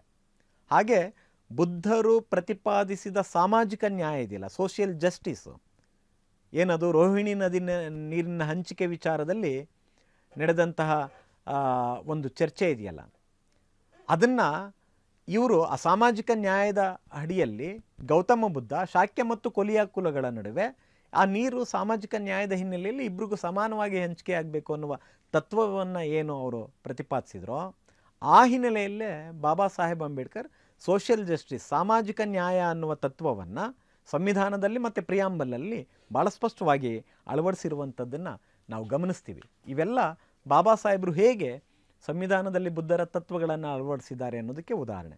ಇನ್ನೊಂದು ಭಾಳ ಸ್ಪಷ್ಟವಾದದ್ದು ಏನಂದರೆ, ಸಂವಿಧಾನಕ್ಕೆ ನಾವು ತಿದ್ದುಪಡಿಗಳನ್ನು ಮಾಡಿಕೊಂಡಿದ್ದೇವೆ. ಸಂವಿಧಾನದಲ್ಲಿ ತಿದ್ದುಪಡಿಯನ್ನು ಮಾಡಿಕೊಳ್ಳುವುದಕ್ಕೆ ಅವಕಾಶವನ್ನು ಬಾಬಾ ಸಾಹೇಬ್ ಅಂಬೇಡ್ಕರ್ ಅವರು ಅಳವಡಿಸಿದ್ದಾರೆ ಅಲ್ವಾ. ಈ ತಿದ್ದುಪಡಿಯ ನಿಯಮ ಎಲ್ಲಿಂದ ಅವ್ರಿಗೆ ಬಂದಿರಬಹುದು ಅನ್ನೋದಾದರೆ, ಬುದ್ಧಾಂಡಿಸ್ ಧಮ್ಮದ ಒಳಗಡೆ ಬುದ್ಧರ ಕೊನೆಯ ದಿನಗಳು ಅಂತ ಒಂದು ಚಾಪ್ಟರ್ ಇದೆ. ಆ ಅಧ್ಯಾಯದಲ್ಲಿ ಬುದ್ಧರ ಶಿಷ್ಯನಾದಂಥ ಆನಂದ ಮತ್ತು ಬುದ್ಧರ ನಡುವೆ ಒಂದು ಚರ್ಚೆ ನಡೆಯುತ್ತೆ. ಆಗ ಆನಂದ ಕೇಳ್ತಾರೆ, ನಿಮ್ಮ ಉತ್ತರಾಧಿಕಾರಿಯನ್ನು ನೀವು ನೇಮಕ ಮಾಡಿರಿ, ಈಗ ನೀವು ಸಾವಿನ ಕೊನೆ ಹಂತದಲ್ಲಿದ್ದೀರಿ ಅಂದಾಗ ಬುದ್ಧರು ಹೇಳ್ತಾರೆ, ಇಲ್ಲ, ನನ್ನ ನಂತರದ ಉತ್ತರಾಧಿಕಾರಿ ಯಾವ ವ್ಯಕ್ತಿನೂ ಆಗಬಾರ್ದು, ಧಮ್ಮದ ಚಿಂತನೆಯೇ ನನ್ನ ನಂತರದ ಉತ್ತರಾಧಿಕಾರಿ ಅಂತ ಹೇಳ್ತಾರೆ. ಆಮೇಲೆ ಬುದ್ಧರು ಇನ್ನೊಂದು ಮಾತು ಹೇಳ್ತಾರೆ ಆನಂದರಿಗೆ, ನೋಡಪ್ಪ, ನಾನು ನನಗೆ ಅನುಭವಕ್ಕೆ ಬಂದ ನನ್ನ ಚಿಂತನೆಗೆ ದಕ್ಕಿದ ವಿಚಾರಗಳನ್ನು ಹೇಳಿದ್ದೇನೆ, ನನಗೆ ಸರಿ ಅನಿಸಿದ್ದನ್ನು ಹೇಳಿದ್ದೇನೆ. ನನ್ನ ಸಾವಿನ ನಂತರದಲ್ಲಿ ಮುಂದಿನ ದಿನಗಳಲ್ಲಿ ನಾನು ಹೇಳಿರುವ ಚಿಂತನೆಗಳೇನಾದರೂ ಅಪ್ರಸ್ತುತ ಅನಿಸಿದ್ರೆ ದಯಮಾಡಿ ಅದನ್ನು ತಿದ್ದುಪಡಿ ಮಾಡ್ಕೊಳ್ಳಿ, ಅವತ್ತಿನ ಕಾಲಕ್ಕನುಗುಣವಾಗಿ ಅವುಗಳನ್ನು ಮಾರ್ಪಡಿಸ್ಕೊಳ್ಳಿ, ತಿದ್ದುಪಡಿ ಮಾಡ್ಕೊಳ್ಳಿ ಅಂತ ಸ್ವತಃ ಗೌತಮ ಬುದ್ಧರು ತಮ್ಮ ಶಿಷ್ಯರಾದ ಆನಂದರಿಗೆ ಹೇಳ್ತಾರೆ. ಹಾಗಾಗಿ ಬಾಬಾ ಸಾಹೇಬ್ ಅಂಬೇಡ್ಕರ್ ಅವರು ನೋಡಿ, ಸಂವಿಧಾನದಲ್ಲಿ ಅಮೆಂಡ್ಮೆಂಟ್ ಆರ್ ತಿದ್ದುಪಡಿ ಎನ್ನುವ ತತ್ವವನ್ನು ಅಳವಡಿಸ್ತಾರೆ. ಇದು ಬಹುಶಃ ಬಂದಿರೋದು ಬುದ್ಧರ ಮೂಲಕ ಅನ್ನೋದು ನಮಗೆ ಸ್ಪಷ್ಟ ಆಗುತ್ತೆ. ಯಾಕೆ ಭಾರತ ಸಂವಿಧಾನ ಭಾಳ ಶ್ರೇಷ್ಠವಾದದ್ದು ಅಂದರೆ, ಉಳಿದ ಧರ್ಮಗ್ರಂಥಗಳಿಗಿಂತ ಅಂದರೆ, ನೀವು ಧರ್ಮಗ್ರಂಥಗಳು ಯಾವುದೇ ಆಗಲಿ ಅಲ್ಲಿ ಅದು ತಿದ್ದುಪಡಿಗೆ ಅವಕಾಶ ಇರಲ್ಲ. ನೀವು ಒಂದು ಅಕ್ಷರವನ್ನು ತಿದ್ದುವ ಹಾಗೇ ಇಲ್ಲ ಯಾವ ಧರ್ಮಗ್ರಂಥಗಳನ್ನು ಕೂಡ. ಆದರೆ ಬಾಬಾ ಸಾಹೇಬ್ ಅಂಬೇಡ್ಕರ್ ಸಂವಿಧಾನವನ್ನು ಡೆಮೋಕ್ರೆಟಿಕ್ಕಾಗಿ, ಪ್ರಜಾಸತ್ತಾತ್ಮಕವಾಗಿ, ಪ್ರಜಾಪ್ರಭುತ್ವವಾದಿಯಾಗಿ ನಿಮ್ಮ ಕಾಲಕ್ಕನುಗುಣವಾಗಿ ಅದರ ತತ್ವಗಳನ್ನು ತಿದ್ದುಪಡಿ ಮಾಡ್ಕೊಳ್ಳಿ, ಹೊಸ ತತ್ವಗಳನ್ನು ಸೇರ್ಪಡೆ ಮಾಡಿಸ್ಕೊಳ್ಳಿ ಅನ್ನುವ ಕಾನೂನನ್ನು ಅಳವಡಿಸಿದ ಕಾರಣಕ್ಕಾಗಿ ಅಮೆಂಡ್ಮೆಂಟ್ಗಳಾಗಿದ್ದಾವೆ. ಇದನ್ನು ನಾವೆಲ್ಲರೂ ಗಮನಿಸಬೇಕು. ಬಹುಶಃ ಈ ಚಿಂತನೆ ಬಾಬಾ ಸಾಹೇಬ್ರಿಗೆ ಬಂದಿದ್ದು ಬುದ್ಧರ ಮೂಲಕ ಅನ್ನೋದು ನಮಗೆ ಇದು ಭಾಳ ಸ್ಪಷ್ಟವಾಗಿ ಅರ್ಥ ಆಗುವಂಥದ್ದನ್ನು ನಾವು ಗಮನಿಸ್ತೀವಿ. ಹಾಗಾಗಿ ಸ್ನೇಹಿತರೆ, ಬಾಬಾ ಸಾಹೇಬ್ ಅಂಬೇಡ್ಕರ್ ಅವರು ಹೀಗೆ ಅವರು ಬುದ್ಧರ ಚಿಂತನೆಗಳನ್ನು ಭಾಳ ಸ್ಪಷ್ಟವಾಗಿ ತಮ್ಮ ವ್ಯಕ್ತಿತ್ವದಲ್ಲಿ, ಬದುಕಿನಲ್ಲಿ, ಸಾರ್ವಜನಿಕ ಬದುಕಿನಲ್ಲಿ, ಸಂವಿಧಾನದಲ್ಲಿ ಭಾಳ ಸ್ಪಷ್ಟವಾಗಿ ಅಳವಡಿಸಿರುವಂಥದ್ದನ್ನು ನಾವು ಗಮನಿಸ್ತೀವಿ. ಹಾಗೆಯೇ ಅವರು ನಾನು ಹಿಂದುವಾಗಿ ಹುಟ್ಟಿದ್ದೇನೆ, ಹಿಂದುವಾಗಿ ಸಾಯೋದಿಲ್ಲ ಅಂತ ಹೇಳಿದ್ದು, ಬೌದ್ಧ ಧರ್ಮಕ್ಕೆ ನಾನು ಮರಳುತ್ತೇನೆ ಅಂತ ಹೇಳಿದ ಸಂದರ್ಭದಲ್ಲಿ ತುಂಬ ಜನ ಅವರನ್ನು ಸಿಖ್ ಧರ್ಮಕ್ಕೆ ಬನ್ನಿ, ಮುಸಲ್ಮಾನ ಧರ್ಮಕ್ಕೆ ಬನ್ನಿ, ಕ್ರೈಸ್ತ ಧರ್ಮಕ್ಕೆ ಬನ್ನಿ ಅಂತೆಲ್ಲ ಆಹ್ವಾನ ಮಾಡ್ತಾರೆ, ಬೇಡಿಕೆಗಳನ್ನು ಇಡ್ತಾರೆ. ಆದರೆ ಬಾಬಾ ಸಾಹೇಬ್ ಅಂಬೇಡ್ಕರ್ ಅವರು ದುಡುಕದೆ ಎಲ್ಲ ಧರ್ಮಗಳನ್ನು ಅಧ್ಯಯನ ಮಾಡ್ತಾರೆ. ಹಾಗೆಯೇ ಬೌದ್ಧ ಧರ್ಮವನ್ನೂ ಕೂಡ ಭಾಳ ದೀರ್ಘವಾಗಿ ಅಧ್ಯಯನ ಮಾಡ್ತಾರೆ. ಅಧ್ಯಯನ ಮಾಡಿ 1935 ಅಕ್ಟೋಬರ್ 13ರಲ್ಲೇ ಅವರು ನಾಸಿಕ್ನ ಯವಾಲ ಸಮಾವೇಶದಲ್ಲಿ ನಾನು ಹಿಂದುವಾಗಿ ಹುಟ್ಟಿದ್ದೇನೆ, ಹಿಂದುವಾಗಿ ಸಾಯೋದಿಲ್ಲ ಅನ್ನುವ ಮಾತನ್ನು ಹೇಳ್ತಾರೆ. 1935ರಿಂದ 1956ರವರೆಗಿನ ಕಾಲಘಟ್ಟದಲ್ಲಿ ಎಲ್ಲ ಧರ್ಮ ಗ್ರಂಥಗಳನ್ನು ಅಧ್ಯಯನ ಮಾಡಿದ ಬಾಬಾ ಸಾಹೇಬ್ ಅಂಬೇಡ್ಕರ್ ಬೇರೆ ಬೇರೆ ಧರ್ಮದವರ ಆಮಿಷಗಳು ಆಹ್ವಾನಗಳಿದ್ದಾಗಲೂ ಕೂಡ ದುಡುಕದೆ ಸಂಯಮದಿಂದ ಎಲ್ಲ ಧರ್ಮ ಗ್ರಂಥಗಳನ್ನು ಅಧ್ಯಯನ ಮಾಡಿ ಕೊನೆಗೆ ಅವರು ಬೌದ್ಧ ಧರ್ಮವನ್ನು ಆಯ್ಕೆ ಮಾಡ್ಕೋತಾರೆ. ಈಗ ಜಗತ್ತಿನ ಶ್ರೇಷ್ಠ ವಿಜ್ಞಾನಿ ಆದಂಥ ಐನ್ಸ್ಟೀನ್ ಕೂಡ ಏನು ಹೇಳ್ತಾರೆ ಅಂದರೆ, ನನಗೆ ಯಾವ ಧರ್ಮಗಳ ಮೇಲೂ ನಂಬಿಕೆ ಇಲ್ಲ, ನೀವು ಯಾವುದಾದ್ರೂ ಧರ್ಮವನ್ನು ಒಪ್ಪಿಕೊಳ್ಳಲೇಬೇಕು ಅಂತ ಹೇಳೋದಾದರೆ ನಾನು ನಿಸರ್ಗ ತತ್ವವನ್ನು ಪ್ರತಿಪಾದಿಸುವ ಬೌದ್ಧ ಧರ್ಮವನ್ನು ಒಪ್ಕೊಳ್ತೇನೆ ಅಂತ ಭಾಳ ಸ್ಪಷ್ಟವಾಗಿ ಐನ್ಸ್ಟೀನ್ ಕೂಡ ಹೇಳ್ತಾರೆ. ಹಾಗಾಗಿ ಬಾಬಾ ಸಾಹೇಬ್ ಅಂಬೇಡ್ಕರ್ ಅವರು ಈ ದೇಶದ ಮೂಲ ನಿವಾಸಿಗಳ ಅಥವಾ ಈ ದೇಶದಲ್ಲಿ ಹುಟ್ಟಿ ಬೆಳೆದಂತಹ ಬೌದ್ಧ ಧರ್ಮವನ್ನು ಸ್ವೀಕಾರ ಮಾಡುವ ಮೂಲಕ ಈ ದೇಶದ ಅಸ್ಪೃಶ್ಯರು, ದಲಿತರು, ಈ ದೇಶದ ನಿಜವಾದ ಮೂಲ ನಿವಾಸಿಗಳು, ವಾರಸುದಾರರು ಅನ್ನುವಂಥದ್ದನ್ನು ಚಾರಿತ್ರಿಕವಾಗಿ ಅಧಿಕೃತಗೊಳಿಸಿದರು. ಬಹುಶಃ ಅವರೇನಾದ್ರೂ ಕ್ರೈಸ್ತ ಧರ್ಮವನ್ನು ಸ್ವೀಕರಿಸಿದ್ದಿದ್ರೆ, ಅವರೇನಾದರೂ ಮುಸಲ್ಮಾನ ಧರ್ಮವನ್ನು ಸ್ವೀಕರಿಸಿದ್ದಿದ್ರೆ ಆಗ ಈ ದೇಶದ ಮೂಲ ನಿವಾಸಿಗಳನ್ನು ಪರಕೀಯರನ್ನಾಗಿ ನೋಡುವ ಸಾಧ್ಯತೆಗಳು ಹೆಚ್ಚಿದ್ವು. ಆದರೆ ಬಾಬಾ ಸಾಹೇಬರು ಭಾಳ ಪ್ರಜ್ಞಾಪೂರ್ವಕವಾಗಿ ಈ ದೇಶದಲ್ಲೇ ಹುಟ್ಟಿ ಬೆಳೆದಂತಹ ಈ ದೇಶದ ಮಣ್ಣಿನ ದಮ್ಮವಾದ ಬೌದ್ಧ ಧರ್ಮವನ್ನು ಸ್ವೀಕರಿಸಿದರು. ಆ ಮೂಲಕ ಮೂಲ ನಿವಾಸಿಗಳ ಧಮ್ಮವನ್ನು ಪುನರುತ್ಥಾನಗೊಳಿಸಿದರು. ಮೂಲ ನಿವಾಸಿಗಳಿಗೆ ದೊಡ್ಡ ಸಂದೇಶವನ್ನು ನೀಡಿದರು, ನೀವು ಬೌದ್ಧರು ಅಂತ. ಯಾವ ಧರ್ಮ ನಿಮ್ಮನ್ನು ಜಾತಿಯ ಕಾರಣಕ್ಕಾಗಿ, ಅಸ್ಪೃಶ್ಯತೆಯ ಕಾರಣಕ್ಕಾಗಿ, ಮೇಲುಕೀಳಿನ ಕಾರಣಕ್ಕಾಗಿ ನಿಮ್ಮನ್ನು ಅವಮಾನಿಸುತ್ತಿದೆಯೋ ಆ ಅವಮಾನದಿಂದ ನೀವು ಬಿಡುಗಡೆಗೊಳ್ಳಬೇಕು ಅಂದರೆ ನೀವೆಲ್ಲರೂ ಬೌದ್ಧರಾಗಬೇಕು ಅನ್ನೋದನ್ನು ಭಾಳ ಸ್ಪಷ್ಟವಾಗಿ ಹೇಳಿದರು. ಹಾಗಾಗಿ ನನಗನ್ಸೋದು ಈ ದೇಶದ ಮೂಲ ನಿವಾಸಿಗಳಾದಂಥ ಅಸ್ಪೃಶ್ಯರು, ದಲಿತರು 134ನೇ ಬಾಬಾ ಸಾಹೇಬ್ ಅಂಬೇಡ್ಕರ್ ಅವರ ಜಯಂತಿಯ ಸಂದರ್ಭದಲ್ಲಿ ನಾವೆಲ್ಲರೂ ಬೌದ್ಧರಾಗುವ ಮೂಲಕ, ಬುದ್ಧರ ಮಾರ್ಗದಲ್ಲಿ ನಡೆಯುವುದರ ಮೂಲಕ, ಇಡೀ ಭಾರತವನ್ನು ಪ್ರಬುದ್ಧ ಭಾರತವನ್ನಾಗಿಸುವ ಮೂಲಕ, ಹಾಗಂತ ಬೇರೆ ಧರ್ಮದವರನ್ನು, ಬೇರೆ ಸಮುದಾಯದವರನ್ನು ಕಡೆಗಣಿಸಬೇಕು ಅನ್ನುವ ಅರ್ಥ ಅಲ್ಲ. ಭಾಳ ಸ್ಪಷ್ಟವಾಗಿ ಬುದ್ಧರೇ ನಮಗೆ ಹೇಳ್ಕೊಟ್ಟಿರೋದೇನೋ, ಬಹುಜನ ಹಿತಾಯ, ಬಹುಜನ ಸುಖಾಯ, ಲೋಕಾನುಕಂಪಾಯ ಅನ್ನುವ ಮಾತನ್ನು ಹೇಳ್ಕೊಟ್ಟಿದ್ದಾರೆ. ಆ ತತ್ವಗಳನ್ನು ನಾವು ಅಳವಡಿಸ್ಕೊಳ್ಬೇಕಾಗಿದೆ. ಬುದ್ಧರ ಮಾರ್ಗದಲ್ಲಿ ನಡೆಯುವ ಮೂಲಕ, ನಾವೆಲ್ಲ ಬೌದ್ಧರಾಗುವ ಮೂಲಕ ಬಾಬಾ ಸಾಹೇಬರಿಗೆ ಭಾಳ ದೊಡ್ಡ ಕೃತಜ್ಞತೆಯನ್ನು ಸಲ್ಲಿಸಬೇಕಾಗಿದೆ.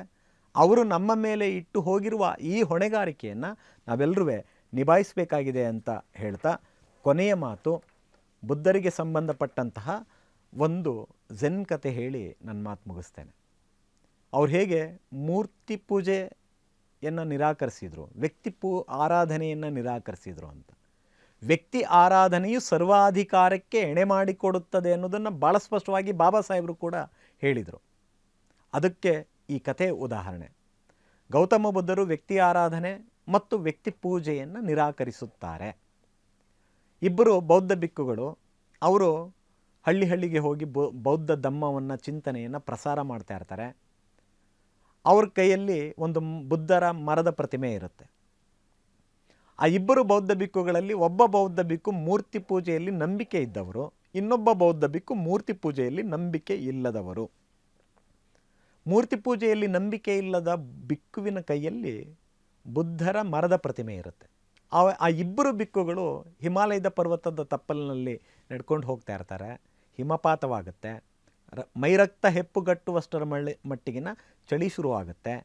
ಮೈರಕ್ತ ಹೆಪ್ಪುಗಟ್ಟಿ ಇನ್ನೇನು ಸಾಯುವ ಸ್ಥಿತಿಯ ಹಂತಕ್ಕೆ ಬಂದಾಗ ಮೂರ್ತಿ ಪೂಜೆಯಲ್ಲಿ ನಂಬಿಕೆ ಇಲ್ಲದ ಬಿಕ್ಕು ತನ್ನ ಕೈಯಲ್ಲಿದ್ದ ಮಾತು ಬಾರದ ಬುದ್ಧರ ಮರದ ಪ್ರತಿಮೆಗೆ ಬೆಂಕಿ ಹಚ್ಚಿ ಮೈ ಕಾಯಿಸ್ಕೊಳ್ಳಿಕ್ಕೆ ಶುರು ಮಾಡ್ತಾರೆ. ಅದನ್ನು ನೋಡಿದಂತಹ ಮೂರ್ತಿ ಪೂಜೆಯಲ್ಲಿ ನಂಬಿಕೆ ಇದ್ದಂತಹ ಮತ್ತೊಬ್ಬ ಬಿಕ್ಕು ಪ್ರಶ್ನೆ ಮಾಡ್ತಾರೆ, ಅದನ್ನು ಖಂಡಿಸ್ತಾರೆ. ನೀವು ಅವಮಾನ ಮಾಡಿದ್ದೀರಿ, ಬುದ್ಧರ ಪ್ರತಿಮೆಗೆ ಬೆಂಕಿ ಹಚ್ಚಿ ಅದನ್ನು ಸುಡ್ತಾ ಇದ್ದೀರಿ, ತಪ್ಪಲ್ವಾ ಅಂತ.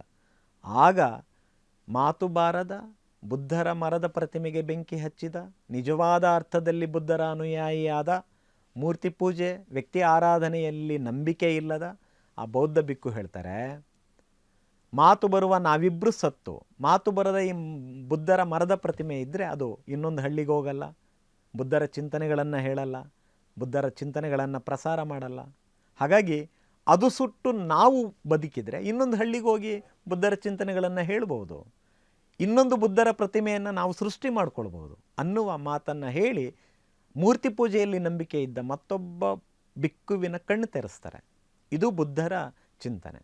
ಬಾಬಾ ಸಾಹೇಬ್ ಅಂಬೇಡ್ಕರ್ ಅವರ ಕೂಡ ಈ ಚಿಂತನೆಯಿಂದ ಪ್ರಭಾವಿತರಾದಂಥವ್ರು. ಹಾಗಾಗಿ ಸ್ನೇಹಿತರೆ, ನಾವೆಲ್ಲರೂ ಕೂಡ ಕೇವಲ ಬುದ್ಧರನ್ನು, ಬಾಬಾ ಸಾಹೇಬರನ್ನು ಆಚರಿಸದೆ, ಅವರನ್ನು ಪ್ರತಿಮೆಯನ್ನಾಗಿಸದೆ, ಪ್ರತಿಮೆಗೆ ಸೀಮಿತಗೊಳಿಸದೆ, ಅವರ ಚಿಂತನೆಗಳನ್ನು, ತತ್ವಗಳನ್ನು ನಮ್ಮ ಬದುಕು, ನಡೆ, ನುಡಿ, ವ್ಯಕ್ತಿತ್ವಗಳಲ್ಲಿ, ಸಮಾಜದಲ್ಲಿ ಅಳವಡಿಸ್ಕೊಂಡು ಆ ಮಾರ್ಗದಲ್ಲಿ ನಡೆಯೋದ್ರ ಮೂಲಕ ನಾವೆಲ್ಲರೂ ಪ್ರಬುದ್ಧ ಭಾರತವನ್ನು ನಿರ್ಮಿಸೋಣ, ನಾವೆಲ್ಲರೂ ಬೌದ್ಧರಾಗೋಣ ಅನ್ನುವ ಮಾತನ್ನು ಹೇಳ್ತಾ ಇಲ್ಲಿಗೆ ನನ್ನ ಈ ಮಾತುಗಳಿಗೆ ವಿರಾಮ ನೀಡ್ತೇನೆ. ತಮ್ಮೆಲ್ಲರಿಗೂ ಮತ್ತೊಮ್ಮೆ ಬಾಬಾ ಸಾಹೇಬ್ ಅಂಬೇಡ್ಕರ್ ಅವರ 134ನೇ ಜಯಂತಿಯ ಶುಭಾಶಯಗಳನ್ನು ಹೇಳ್ತಾ ನನ್ನ ಮಾತಿಗೆ ವಿರಾಮ ನೀಡ್ತೇನೆ.